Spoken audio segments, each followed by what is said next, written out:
We constantly hear from both religious leaders and governmental leaders that Islam is a religion of peace.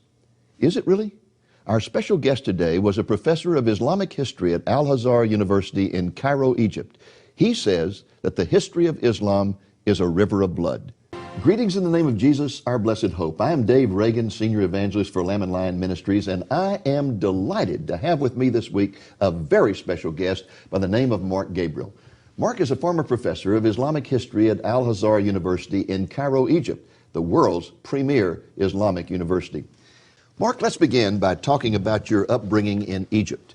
Were you born and raised in Cairo? No, actually I was born in south part of Egypt, and my family was moved to Cairo when I was almost 14 years old. Oh, when Yes. you were 14? Yes. Okay. Were your parents strict Muslims? They are.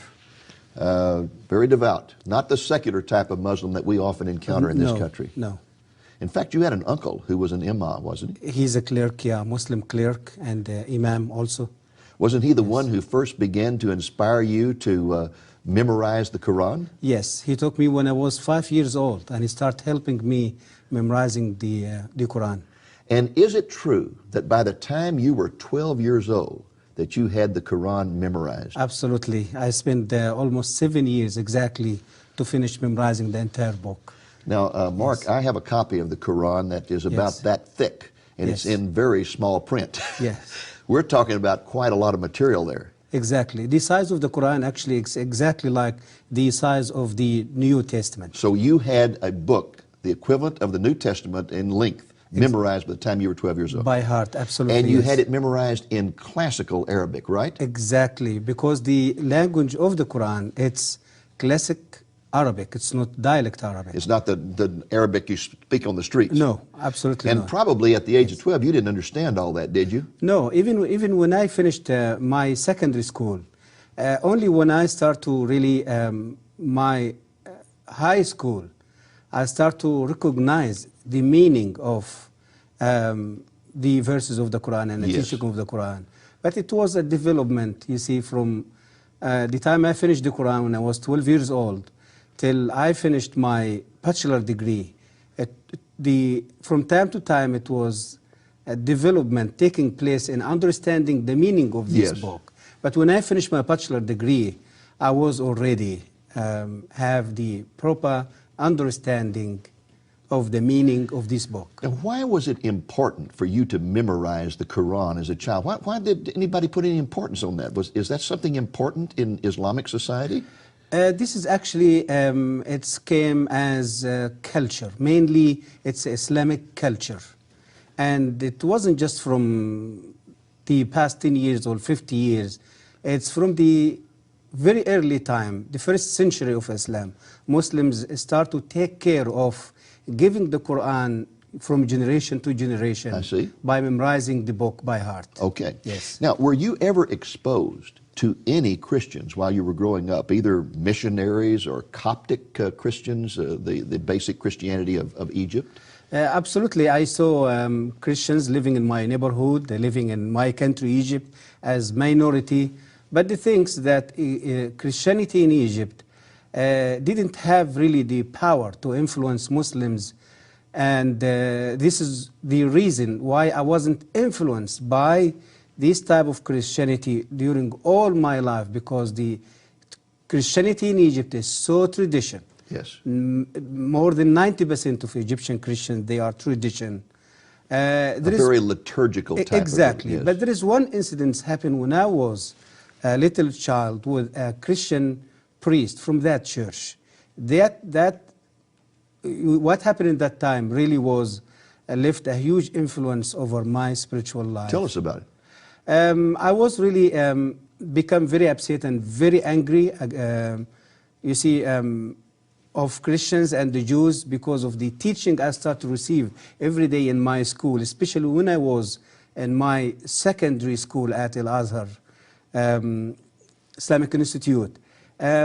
So one day I decided really to fire the Christians, and so I find a Christian priest in that church was using the road outside of my house, going from his place to his monastery every day.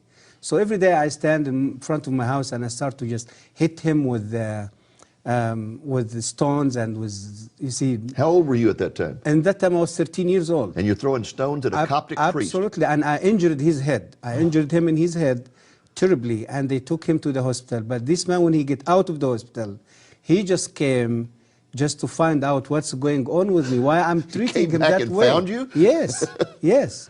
And he know my house, he know my family even.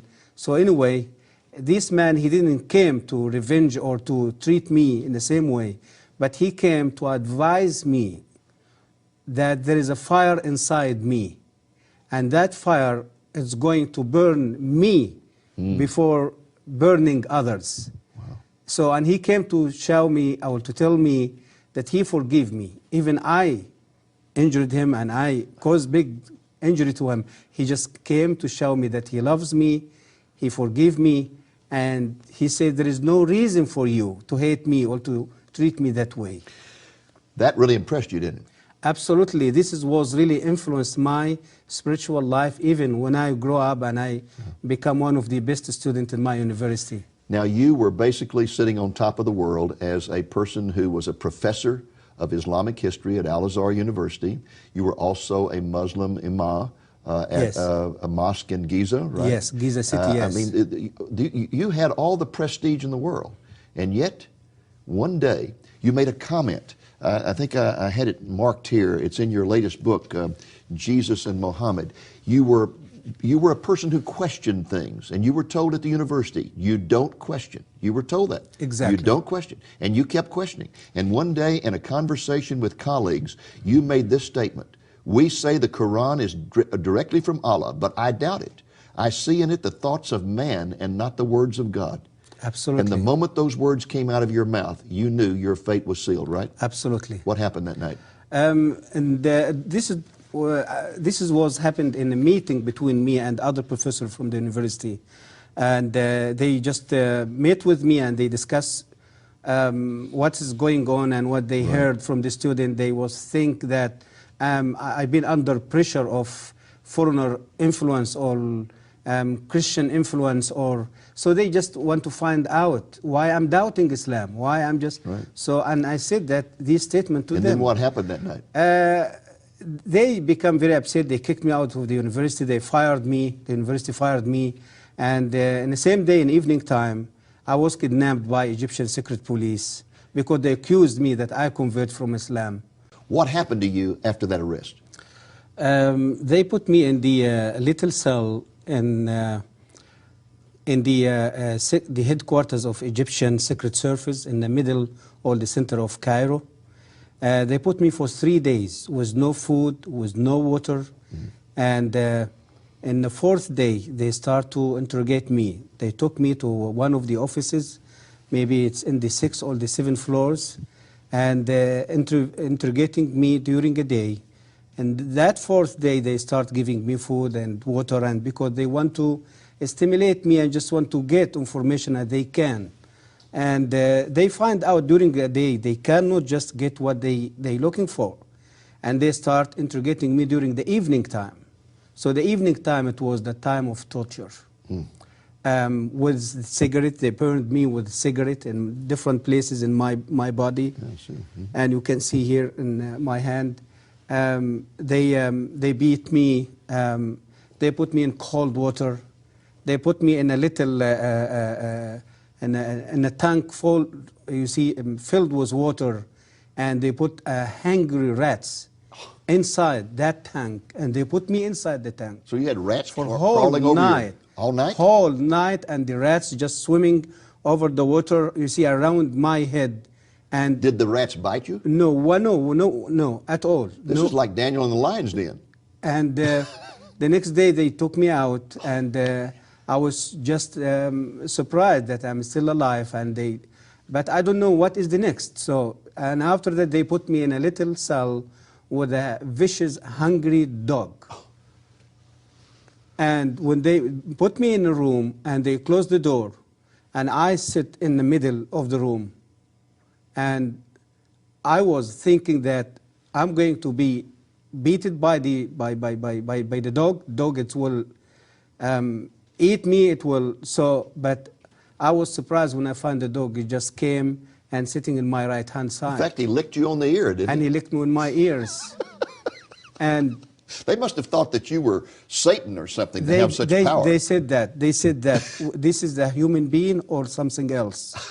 They wasn't really. They believe that there is some spirit or some. So at that point, unseen power. Yeah. didn't they decide to just turn you over to some guys in a cell and tell them that you had renounced Islam and let them kill you? Yeah. So this is the understanding that I've been questioned by professors at the university. I've been fired by the university. To them, means this guy, he's just out of Islam now. He's convert now. In fact, they wanted to find out what missionary had converted you, didn't they? Exactly. And you hadn't been converted. Exactly. No, I have no idea about Christianity in that time. Yes. About Christ. I never even discussed Christianity. But automatically in Egypt, when someone decides to leave Islam, Yes.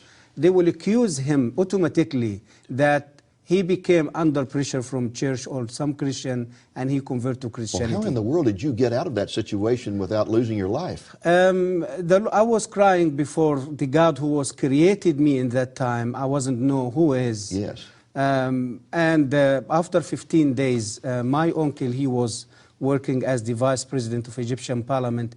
He was visiting Russia at that time. When he came back and he heard about my kidnapping, and so he came with permission from the government, and he came with his car and he took me out of the prison. So you got out of prison due to the political influence of a relative who had been out of the country. Absolutely. And then when you went home, I understand your father tried to kill you. My father, he tried to kill me later, after 1 year searching for God, find out who is God, you see, till I received a Bible from a Christian pharmacy. So when I start reading the Bible, I start to find the truth about Christ. After I give my life to the Lord, I lived 1 year, whole year as a secret believer. So when my father heard about my conversion, he shot me with his own gun. He tried to kill me. So you were given a Bible by a Christian pharmacist, and that brought you to the Lord. Yes. And when that happened, your father decided to kill you for the honor of the family, I guess. Because, yeah, he just felt there is a shame going to be over him and all the life, or the family, even the community. And so he shot at you several times and all the bullets missed. No one bullet missed me, about maybe 5, 6 bullets. I understand that your sister finally got your passport, got you out of the country, and where did you go? When my father, he just shot me and tried to kill me, I was running away from his faith, and I went to my sister, and in my sister's house, I put the whole situation in front of the Lord, and the Lord showed me to get out of Egypt in the same evening, same day. My sister helped me. She brought my stuff. And where did you go to when you fled? I fled to South Africa by the road, traveling from Cairo to South Africa for 3 months over the road. And I was the first Egyptian who did overland journey between Cairo and Johannesburg the trip take almost 3 months. Okay, and so then you get to South Africa, and did you meet some Christians there? Yes, in South Africa I met with many Christians, and many churches, they start to hear about my story because the public media in South Africa, they wrote articles and published articles about my story. And Is it true that assassins were sent to South Africa to kill you? Absolutely. In South Africa, especially after I wrote my first book in South Africa, and my activity became very well known, and Muslim community, they felt they threatened by my activity there, and by this book was released there in Johannesburg in 1996, and they tried to end my life there few times. This religion of peace, just because you question Islam, this religion of peace kidnaps you, tortures you, tries to kill you, and even sends assassins to kill you in South Africa. Yeah. That's some religion of peace, isn't it? Yeah, this is how the world really been deceived by the media, by the world media, the secular media, by Islam. It's not religion of peace. And tell us, when you arrived in South Africa, you said you met some Christian friends. In fact, I think you lived with a Christian family for a while. Yes. But let's just back up for a moment, because I know you became a Christian before you left Egypt. Egypt, yes. What appealed to you about Christianity? Before I met with Christ, I lived for 34 years under Islam, believing in Islam, serving Islam, learning about Islam, teaching about Islam. And I lived another year without faith after I find myself, I'm already out of Islam. So I lived for 35 years searching for peace, searching for the true God who is going to show me that He loves me more than anything in this world. Through the Quran, through the teaching of the Prophet of Islam, I was never experienced something like that. So when I get the Bible and from the doctor pharmacy, before I get the Bible, I lived for a whole year searching for God, asking myself who God can be. I had terrible headache. Every day go to the doctor pharmacy to get headache tablets. So, and finally she gave me the Bible and she gave me the headache tablets. I took the Bible in one hand and headache tablets in another hand. When I started reading the Bible, I met with the Lord Jesus Christ face to face through the Sermon of the Mountain in Matthew chapter 5, telling me about love. Love your enemy. Not kill your enemy. Not kill your enemy. So the word of the Bible, the word of Jesus Christ, and that evening came to me is just like a beautiful rain. And so you began to find the peace that had eluded you all those years. Exactly. For peace, forgiveness. I felt for the first time that my sins has been forgiven. Hallelujah. And I being justified already by the blood of Jesus. I was lived for 35 years with guilt. The guilt of my sin, the guilt of living as a lost person. I don't know who going to forgive my sin. I don't know who going to rescue me from the punishment of Allah. I do have no assurance that I can be in the right place, you see, Actually, to live the eternity. In Islam, you never really know for sure whether you're saved or not. Muhammad didn't know whether he was saved or not. Absolutely not. Isn't that something? Yes, this is true. Now, very quickly, we only have about 2 minutes in this segment. When you finally got to the United States, you were given religious asylum in this country. Yes. And you had a remarkable experience in Washington, D.C. when somebody said that there was a Muslim imam who was going to be speaking at a university. George Mason University. And you went to hear him speak. Yes. And what did you find out about I him? went there, I shocked, I thought this man, he was a Baptist pastor from Texas. A Baptist pastor from Texas? Yeah, and he converted to Islam. And he now preaching, you see, for Islam in George Mason University and sharing his testimony. So, and after he finished his speech, he asked if there is anyone he has question to raise his hand. I find my hand was the first hand. So when I stood up, I did ask him, sir, when did you take that decision to leave Christianity to become Muslim? He said, 8 years. I said, oh, this is like myself. And my next question, since you convert to Islam and you left Christianity, did any church or any Christians order to kill you because the Bible said that the penalty of Christian apostasy is death? He said no. Did the FBI persecuted you here or arrested you here or tortured you here because you left Christianity to become a Muslim? He said no. I said to him, sir, I'm a human being like you. And I have the right to take a decision to change my religion or my faith like you. And I was a Muslim like you. I was an imam as you was a pastor. And I took the same decision you took. But the difference between me and you, that I was treated by Islam. I fired from my university. I kidnapped by the secret police. I've been tortured. I lost my family. I lost my country. And the sword of Islam is on my neck wherever I go. Why? Because the Quran said so. That the penalty of a Muslim apostasy, it's death. That is an incredible story. And in fact, folks, there's something about this particular story that he did not mention, and that is that when the man stopped speaking and asked for questions, he was the first to raise his hand, stood up, and first of all identified himself as a former professor of Islamic history at the university. And the imam was so impressed by that he said, oh, honored professor, please come up here and take over the podium. And the next thing he knew, he was on the stage at the podium in charge of the whole meeting. Absolutely. And asking him questions. Yes. Isn't it amazing how the Lord works? He was shocked, exactly. And showed immediately that the difference between Christianity and Islam, that he leaves Islam and everyone tries to kill him and kicks him out of his family. He leaves Christianity and none of that happens to him. And yet Islam's supposed to be the religion of peace. He's still enjoying his life in America because of the freedom brought to this country through the Christian and the biblical principle. Yes. You know, the point that you made a few moments ago about no one in Islam knowing for sure whether they're ever saved or not, Yes. unless they die as a martyr. Yes. Then they have the assurance of salvation. Absolutely, But this is true. otherwise, there's no assurance. Even, again, Muhammad did not know for sure whether he was saved or not. Yes. That is a horrible thing to think you're Yes. having to earn your salvation, and no matter how hard you work, Exactly. you still don't know. Exactly. You still don't know. Exactly, this is What true. what a glorious thing it is Yes. that to encounter grace. Grace. Absolutely. I was questioning, the doctor pharmacy was giving me the Bible after Muslims, fanatic in Egypt, attacking a Christian church. I was so upset. I was so little baby Christian. I did ask her, why people you can defend your church, you defend your people. What she said to me, she said to me, Mark, I want to say something to you. Our God, He is not in need for us to defend Him or to kill others to defend Him or to defend His church. Our God, He is strong enough to defend Himself, His name, and His people. Mark, most of our viewers have never read the Quran, and they don't know really how different it is from the Bible. So fill us in. Give us a comparison here between the Bible and the Quran.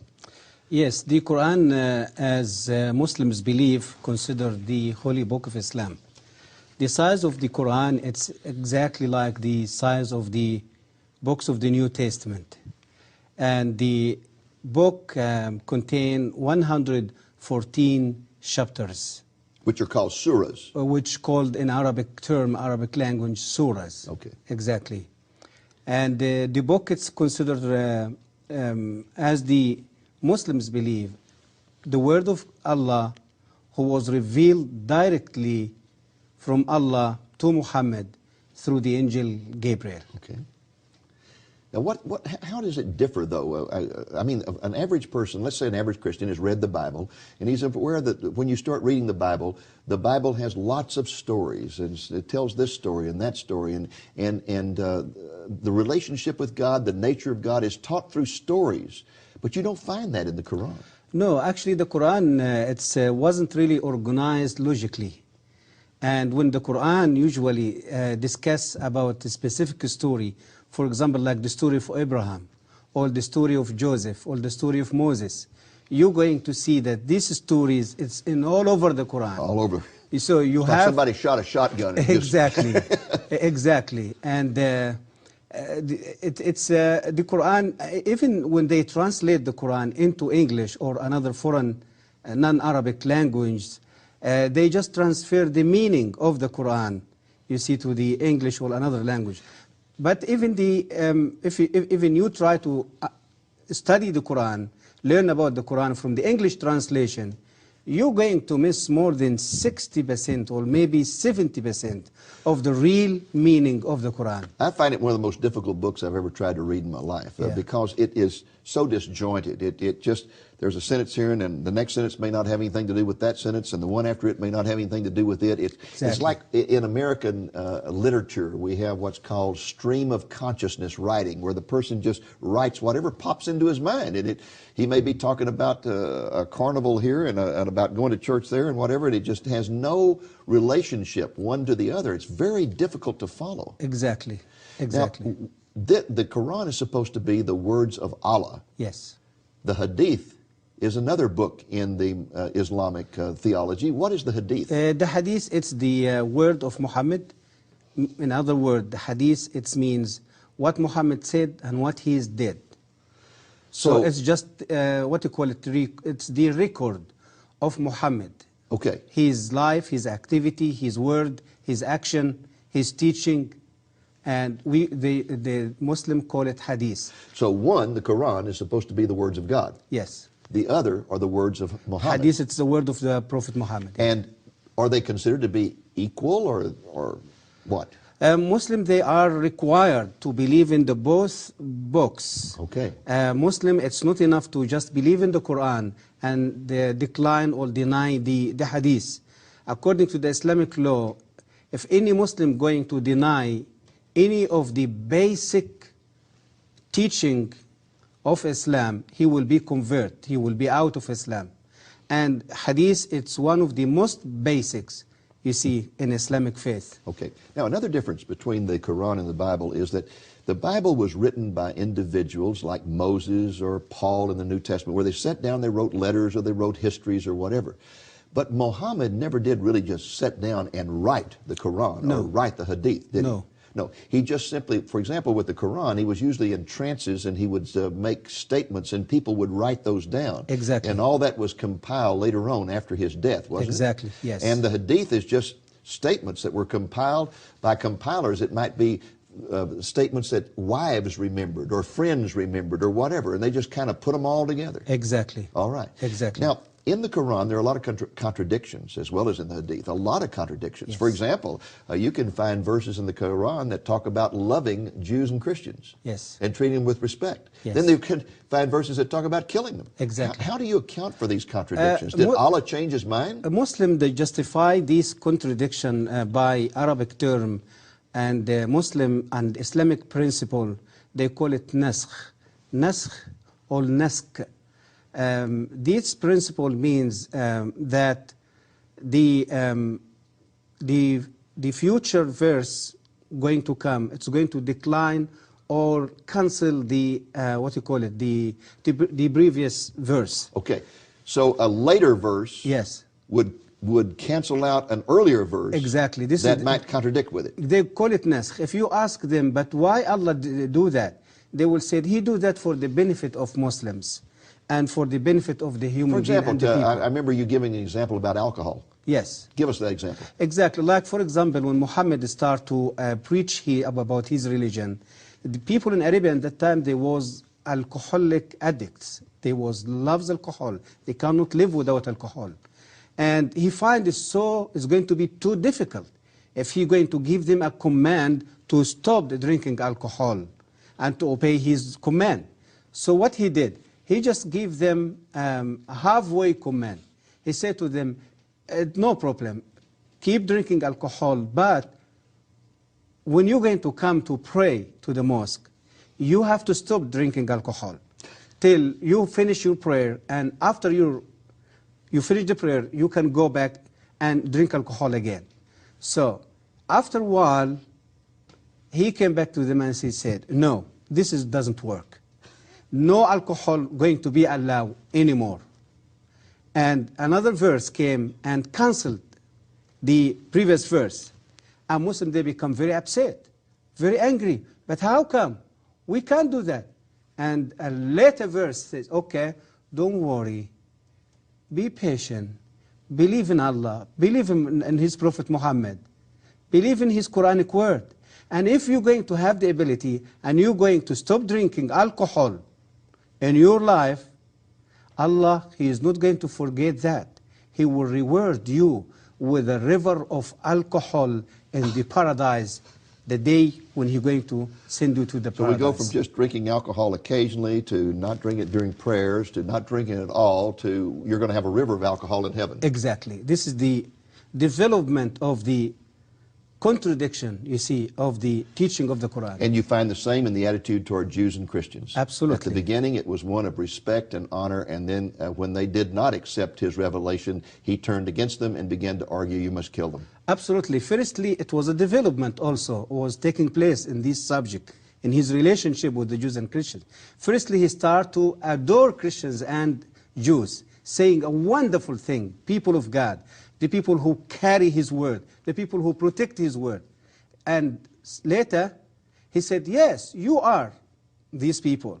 But listen, I am the final prophet, came with a final testament. You have to believe in me. Means He started to debate them and reaching out them. So they refused. They asked Him sign. The Quran says so. Ask Him sign. Give us a sign that we can believe. So, and He cannot give a sign. And he went back to Allah and cried before Allah, help me to perform miracle or to give sign to these people that they can follow me. And Allah became very upset with him and said to him, okay, listen, go back to these Jewish people and these Christian people. Tell them Allah gives you plenty miracles in the Old Testament, and always you rebels and against him. No more miracles. It is only one way: to submit to Islam, to accept Islam, or to pay the tax. And if you refuse to do so, you will be killed. So it was development also taking place in this, you see, in this contradiction of the teaching of the Quran toward the Christian and the Jews. Mark, let's talk a little about the Muslim view of Jesus. I read in the paper recently where a Muslim imam was invited to speak at a large Christian church in the Chicago area. And when he got up to speak, the very first thing he said was, "I want you to know that we Muslims love Jesus as much as you Christians do." Was that an accurate statement or not? It's not. Absolutely it's not. And the statement of this man, it's a deceitful statement. Why? Because the image of Jesus Christ in the brain of Muslims, in the Quran, in the Hadith, in the teaching of Muhammad, it's totally different than the biblical Jesus. The Quranic teaching and the Islamic teaching about Jesus, it's Jesus, just he is the son of Mary. He was born from Mary through a miracle performed by Allah. And he cannot be the son of God. He cannot be God. He wasn't crucified. He wasn't shed his blood. All the biblical view about the identity of Jesus Christ, it's misinterpreted by the Quran and by the Islamic teaching. When this man say a statement like that, he absolutely deceived the Christian congregation and the church as the Muslim imam after September 11. Yeah, just trying to get them on his side. Exactly. Right? Yeah. Deceived the world through the secular media by telling that Islam it's a peaceful religion. Now, same way. Let me make sure I understand this. They do believe in a miracle birth for Jesus. They do. But the Mary that they identify is really confused, because isn't the Mary, the mother of Jesus, identified in the Quran as Mary, the sister of Moses? Exactly. This is one very of the confusing. historical mistakes in the Quran. Yeah, exactly. a lot of mistakes about Old Testament, because I get the impression that in his travels, Muhammad probably talked to a lot of Jews, a lot of Christians, got these stories, but got them all mixed up. Historical mistakes, linguistic mistakes. Yes. And as we talk about contradiction of the Quran, yes, we have to talk also about the mistakes, the historical, yes, okay. Now, to get back to Jesus for just a moment, so they view his birth as miraculous in some way or other, yes, although it's from the wrong person. Yes. And then the argument is that he was not God in the flesh, that he was basically just a great prophet, right?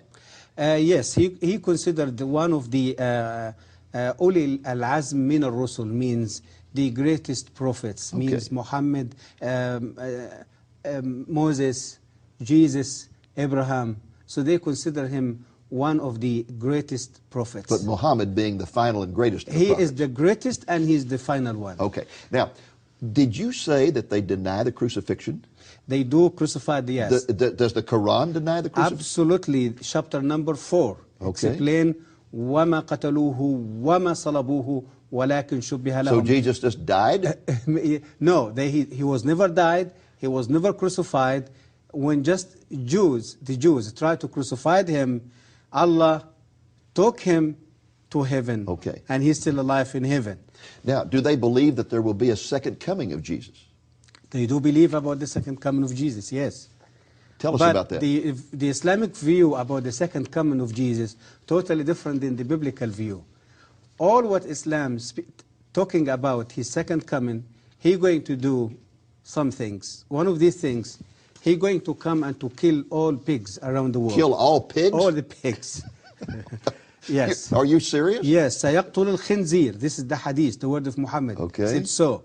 And he's going to come to break the cross, any cross, wood cross. Break all crosses. All the crosses around the world. Okay. And he's going to stop the jizya, means stop collecting tax from Christians. Okay. So that they can still, and he's going to bring justice to the world. Okay. This is the only good point. He just picked it up from the Bible. Yes. But this is they view and they believe about his second coming.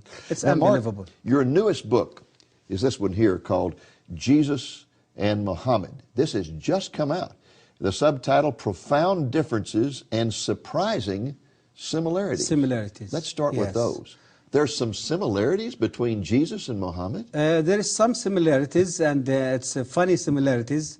You see, you will amaze when you hear about it. It's not similarities in the goodness of God. No, it's just a normal similarities like the way he grew up, the way he was acting when he was a little child. Like, for example, Islam speaks as Jesus, as the Bible told us about prophecy, prophesied about the coming Messiah. The Islamic side, they say there is prophecy, prophesied about the coming final prophet. Okay. When Jesus, he was a little boy and Yes. just go to the temple every time. Yes, and Simeon they prophesied over- Exactly, yes, yeah. Exactly. Simeon prophesied over him. There is another Arabian guy, his name Waraka bin Nawfal. It was the cousin of his first wife. Yes. They said he prophesied about his coming. Okay. About Jesus going to the temple and debating the Jewish Yes. religious leaders. Muhammad, he go to the center of the religious center of Mecca, called Al-Kaaba at that time, debating with religious people. Or you see the so there is some similarities like that. Jesus, it chose 12 disciples Yes. to spread his message. Muhammad, it chose 12, we can say, friends, or 12 leaders to lead his army and his military in exporting Islam out of Arabia to So you're different really places. talking about some similarities that are not really all that significant. Exactly, But the yeah. contrasts are something else. And to get into those contrasts, tell us a story Very of the deeply. Muslim woman that you met in South Africa. Very deeply. Jesus Christ came to bring hope, to bring forgiveness, to bring peace and love. Muhammad came to bring revenge, hatred, lust, killing, bloodshed. It's a very obvious. Like, for example, Jesus Christ, as the Bible telling us in John chapter 8 about the woman who was committed adultery and brought to Yes. Jesus by the Jewish people. Jewish people, they knew at that time that this woman, according to the law of Moses, she will be stoned. But they came to test this great preacher and teacher in Jerusalem. What are you going to say about that? And you know the story. He confronted them. He asked them, if any one of you live with no sin, just come and stone her. Because they knew the fact about themselves that they are sinners. They left the woman in front of him and they just walked away. Jesus came to the woman and asked her, there is any one of these people judge you? She said, no. He said to her, even me, go back and sin no more. In other words, Jesus, by what he did and said to this woman, he fulfilled his word that the Son of Man came not to kill or to destroy, but to give life. That he is the way, he is the truth, he is the life. He Now, came what to happened? bring life. What happened when a woman in adultery was brought to Muhammad? It's the history repeated itself in an amazing way when 600 years later Muhammad received Muslim woman adultery. Muslim woman was commit adultery, and the reason that Muslim brought her to him because the Islamic judgment of adultery wasn't established yet in Islamic law. So Muhammad asked the woman, "Do you really commit adultery?" She said, "Yes, Prophet, and I'm pregnant now." And he asked her, "Fine, go back home, wait till you deliver your baby, and wait with your baby, nursing him or her, and for 2 years, and then bring your baby and come back to me." She did. She delivered the baby. She nursed the baby for 2 years. And she carried her baby, and she gave the baby a little piece of bread, you see, to eat it, just to show Muhammad that the baby, he can eat now. He is not in need for milk, for nursing anymore. When she came to him, Muhammad took the child from her, commanded his friend to dig a hole in the ground. They put her in hole. Only her head was above the ground. They stoned her and killed her in front of her baby. Now, folks, let me tell you something very amazing about this. When Mark was in South Africa, he was living with a Christian family, and they invited him to go meet with a Muslim woman they had met who was living in abject poverty. And when he went in there, she was greatly honored when she found out he had been a professor at Al-Azhar University. Oh, she was so honored. And she began to honor him. And he said, well, you don't understand. I'm not a Christian anymore. I mean, a Muslim anymore. I have become a Christian. Then she was astonished and upset. And she asked him why he would leave the Islamic religion. And he told her the story. He told her the story about Jesus and Muhammad. This story he just told you. He told us that story. And the woman began to weep and weep and weep. And he said, why are you sobbing? She said, I am that woman. I am that woman. I am living here in abject poverty because I committed adultery. My family's trying to kill me. I'm hiding out. I want Jesus. I don't want Muhammad. And through the telling of that story, she accepted Jesus. She accepted the Lord Jesus Christ. He delivered her baby. Her baby was baptized in Baptist Church.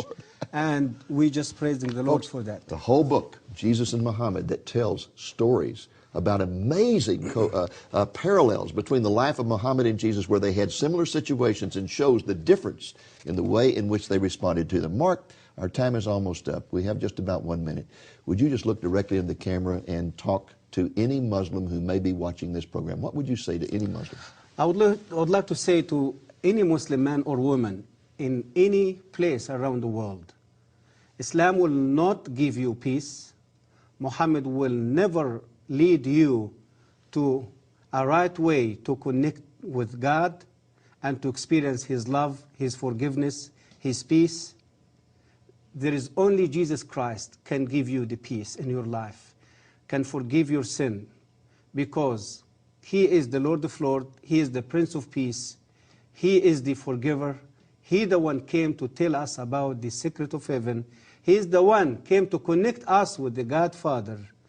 Muslims, man or woman, please think carefully about your life first, the condition where you live under.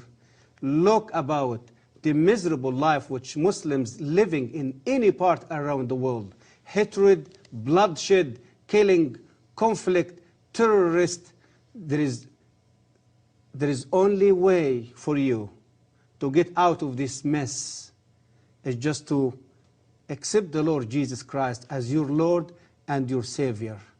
And by meeting with Him face to face, you're going to experience the gift which you're going to receive through Him. Your sin will be forgiven, your heart will fill with love, and you're going to experience the forgiveness, and you're going to feel and experience the freedom from sin and from the bondage of Satan. And you're going to find your way to God. And you're going to find you are in the right place. I pray for you and the power of my Lord Jesus Christ, able to reach your heart in the same way He did with me.